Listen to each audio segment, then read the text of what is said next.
इस वीडियो में हम लोग पढ़ेंगे ठोस अपशिष्ट प्रबंधन के बारे में कि ठोस अपशिष्ट प्रबंधन क्या होता है, अपशिष्ट पदार्थ के कौन कौन से स्रोत होंगे, कौन कौन से प्रकार होंगे और इसका हमें प्रबंधन की आवश्यकता क्यों होती है। तो सॉलिड वेस्ट मैनेजमेंट होता क्या है। हमें पता है कि आज बढ़ती हुई जनसंख्या के कारण औद्योगिकीकरण लगातार हो रहा है, शहरीकरण हो रहा है, वनीकरण को समाप्त किया जा रहा है, ठीक है। और इन सब के कारण कहीं ना कहीं एक अपशिष्ट जो प्रकृति में बच रही है, लगातार उपभोग की जाने वाली वस्तुओं के आधार पर वो मनुष्य के लिए दुखद या हानिकारक होते जा रहा है। कहने का मतलब ये है कि मनुष्य प्रतिदिन कई प्रकार की वस्तुओं का उपयोग करता है या उपभोग करता है। उन सारे वस्तुओं को वो अपशिष्ट को फेंक देता है।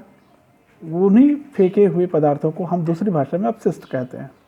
अपशिष्ट ठोस भी हो सकता है और द्रव भी हो सकता है। ठोस की बात करें तो बचा हुआ घर का कचरा, भोजन, कागज़ के टुकड़े, पेन, पेंसिल, रबर, कपड़े के टुकड़े इत्यादि।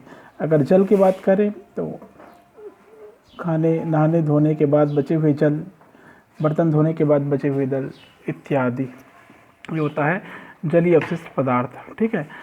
वर्तमान में अपशिष्ट पदार्थ का निस्तारण कैसे करना चाहिए, अर्थात इनको किस प्रकार फेंके, ये सबसे बड़ी चिंता है। पहले इनकी कम मात्रा की ज़रूरत पड़ती थी, कम मात्रा होती थी। अब यह इतनी अधिक मात्रा में होनी शुरू हो गई है।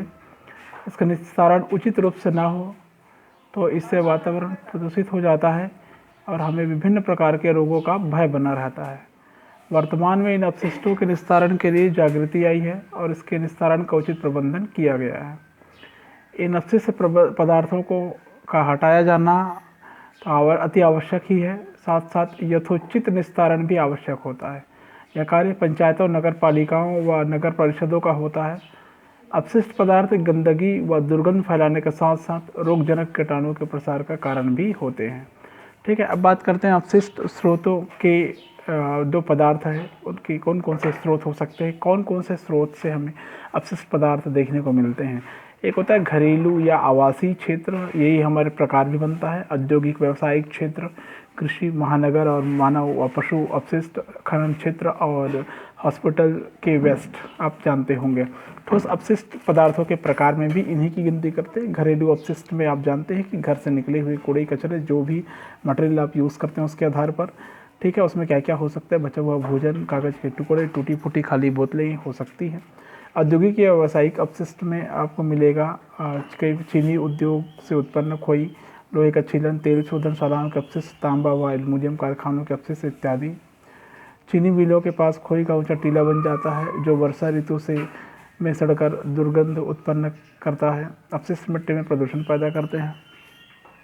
कृषि जन्य अपशिष्ट में डंठल, भूसे, चारे, खोई, गोबर इत्यादि आते हैं। विकासशील व विकसित देशों में इनका विविध रूपों में उपयोग कर लिया जाता है, जैसे गोबर का उपला बनाकर जलावन के रूप में, भूसे को चारे के रूप में, खोई को जलावन के रूप में। लेकिन जो विकसित देश है उनका उपयोग नहीं हो पाता, जिसके कारण उनका निपटान कठिन समस्या है। महानगरीय अपशिष्ट में बड़े बड़े मटेरियल जैसे रद्दी कागज़ है, प्लास्टिक की बोतल है, कनस्तर है, टूटे शीशे है, स्वचालित वाहनों के पहिए, लोहा लक्कड़ है, साग सब्जी के टुकड़े हैं, कूड़ा करकट, कचरे, मृत चूहे, बिल्ली, गधे। एक अनुमान के मुताबिक लंदन एक ऐसा महानगर है जहाँ पर प्रति दिन लगभग 8,000 टन कचरा और न्यूयॉर्क में 25,000 टन अपशिष्ट पदार्थ का माल लगातार लगता है। इनका अपशिष्ट प्रबंधन करना काफ़ी कठिन चुनौती रह गई है, बन गई है। मानव व पशुजन्य अपशिष्ट की बात करें तो मनुष्य और दूसरे पशुओं के मलमूत्र, ठीक है, मृत होने के बाद बचे हुए मांस के टुकड़े, अस्थि पंजर वगैरह, बूचड़ खाने के अपशिष्ट इत्यादि। मानव मलमूत्र को गड्ढों में डाला जाता है जिससे भूमि का जल प्रदूषित हो जाता है, ठीक है, इत्यादि। और जानवरों को बाहर प्रकृति में, वायुमंडल में फेंक दिया जाता है, एटमॉस्फेयर में फेंक दिया जाता है, जिससे लगातार गोबर वर्षा काल में जैसे सड़कर वायु प्रदूषण पैदा करता है इत्यादि। खनन जन्य अगर अपशिष्ट की बात करें तो कई प्रकार के अपशिष्ट, जैसे कई प्रकार के माइंस से निकलता है, जैसे कोयला निकाला जाता है, ऊपरी परत की मिट्टी खोदकर अन्यत्र हटाई जाती है, मिट्टी का अंबार लग जाता है, धरातल सतह ढक जाती है। कोयले को लादा और उतारा जाता है, वहाँ भी कोयले का फैलाव भू सतह पर हो जाता है। ठीक है। अस्पताल के अपशिष्ट के बारे में बात करें तो इसके अंतर्गत कई प्रकार के संक्रमित सुई, कई प्रकार के उपकरण, सिरिंज, थैले, ग्लव्स, कुची इत्यादि हानिकारक होते हैं। अब बात ये है कि अपशिष्ट को प्रबंधन करने की आवश्यकता क्यों पड़ रही है। अपशिष्ट पदार्थों की मात्रा में लगातार वृद्धि एवं जमाव होने से भूमि, जल एवं वातावरण के प्रदूषण में लगातार वृद्धि होती जा रही है। यदि वातावरण में हुआ यह प्रदूषण कम नहीं किया गया तो इसे रोका नहीं गया तो पृथ्वी पर जीवधारियों का अस्तित्व खतरे में पड़ जाएगा। अपशिष्टों की लगातार मात्रा बढ़ने के कारण भूमि, जल और वायु का वातावरण लगातार प्रदूषित होती जा रही है। ठीक है। अगर ये वातावरण में प्रदूषण कम नहीं किया गया, रोका नहीं गया तो पृथ्वी पर जीवधारियों का अस्तित्व खतरे में पड़ सकता है। इसलिए हमको अपशिष्ट प्रबंधन की जरूरत पड़ रही है। अपशिष्ट पदार्थों के भूमि में जमाव से मृदा प्रदूषण में वृद्धि हो रही है, भूमि की उर्वरक शक्ति खत्म हो जा रही है, इसे रोकना जरूरी है। अपशिष्ट के जमाव से जल प्रदूषण में वृद्धि होती जा रही है। अपशिष्ट के जमाव से उसमें बहुत से हानिकारक रोगाणु उत्पन्न हो जाते हैं, जिसके कारण बीमारियों का प्रकोप बढ़ता जा रहा है। अतः इसका निश्चित निस्तारण और समुचित प्रबंधन अति आवश्यक हो गया है। अपशिष्ट के जमाव के कारण एक बड़ा भूभाग बेकार और अनुपयोगी होती जा रही है, जिससे रोकना अति आवश्यक हो गया है। कहने का मतलब ये है कि अपशिष्ट के कारण पर्यावरण सभी प्रकार से प्रदूषित हो रही है। अब सवाल उठता है कि अपशिष्टों का सुरक्षित निस्तारण या निपटान कैसे करें, सेल्फ डिस्पोजल ऑफ वेस्ट कैसे करें। मैंने ये सुरक्षित होना चाहिए। अगर हम इसका निपटारण कर रहे हैं या निस्तारण कर रहे हैं तो सुरक्षित होना चाहिए। तो इसके लिए कुछ चरण हैं, आप देख सकते हैं यहाँ पर। जैसे एक है संग्रहण, एक है निष्कासन और एक है निस्तारण। ठीक है। संग्रहण को आप पहले समझिए। संग्रहण होता क्या है। संग्रहण का मतलब होता है सभी जगहों से प्राप्त अपशिष्ट पदार्थों को एक निश्चित स्थान पर संग्रहित करना संग्रहण कहलाता है। ठीक है ना।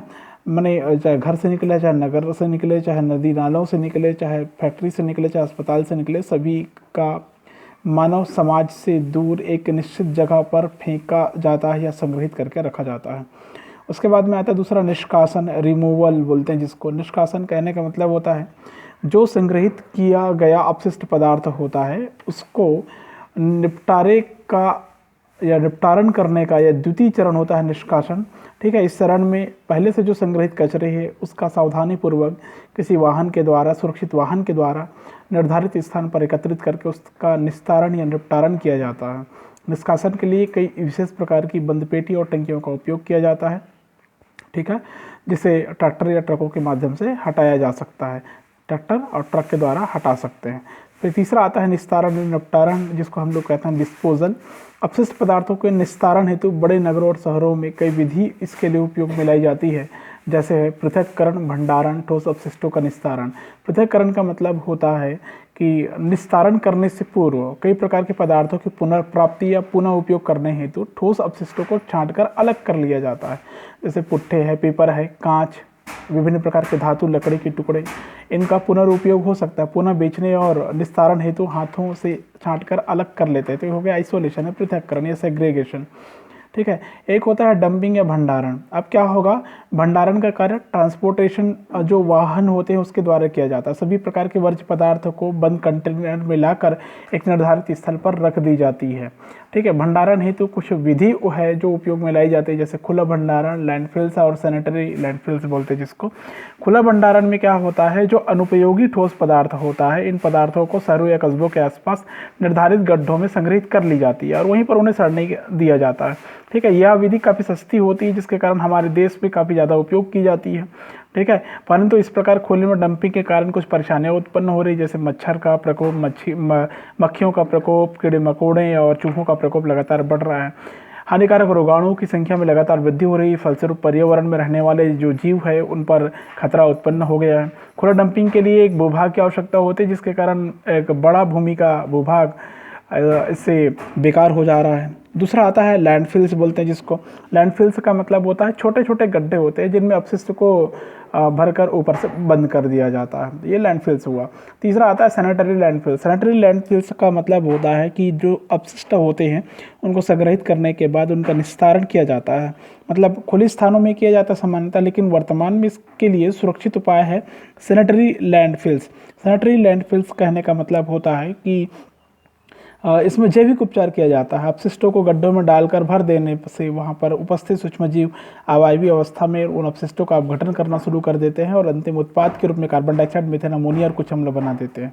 सैनिटरी लैंडफिल्स विधि में अपशिष्ट को निर्धारित स्थानों पर डंप करते हैं, उस पर बुलडोजर चलाकर उसे घनिष्ठता से भर देते हैं। ठोस अपशिष्टों का निस्तारण हम कैसे कर सकते हैं? ठोस अपशिष्टों जो अपशिष्ट है, ठोस अपशिष्ट तीसरा पॉइंट है। पहला था पृथक्करण, दूसरा है भंडारण, तीसरा है ठोस अपशिष्टों का निस्तारण। तीसरे में हमें निस्तारण करने के लिए या उसके निस्तारण के लिए कुछ विधि उपयोग में लाई जाती है, जैसे कंपोस्टिंग, भस्मीकरण और पायरोलिसिस।